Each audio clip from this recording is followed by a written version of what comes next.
বৃষ্টির দিনে কিন্তু খিচুড়ি খেতে আমার বাসার সবাই ভীষণ ভালোবাসে। বিশেষ করে আপনাদের ভাইয়ার তো বৃষ্টি হলে তার ভুনা খিচুড়ি একটু মাখো মাখো করে খেতেই হবে।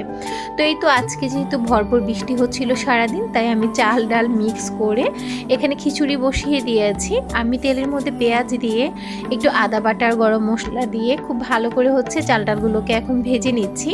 আর এটার সাথে কিন্তু ফ্রিজে আগে থেকে রান্না করা কিছু মুরগির মাংস ছিল, সেই মুরগির মাংসগুলো দিয়ে দিব।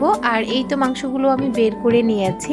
তো এখানে খিচুড়িটা বসিয়ে দিয়েছি, মুরগির মাংস দিয়ে খিচুড়ি। আর খিচুড়ির সাথে কিন্তু আমার আচারি বেগুন খেতে ভীষণ ভালো লাগে।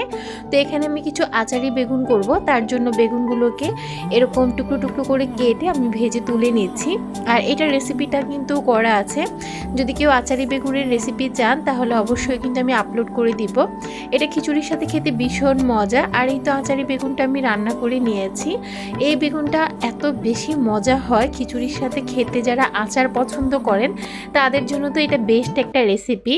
আর এই তো সব শেষে এখানে একদম কড়া করে মচমচে ডিম ভাজি করে নিয়েছি। তো আজকে দুপুরের মেনুতে আচারি বেগুন, ডিম ভাজি আর মুরগির মাংস দিয়ে ভুনা খিচুড়ি।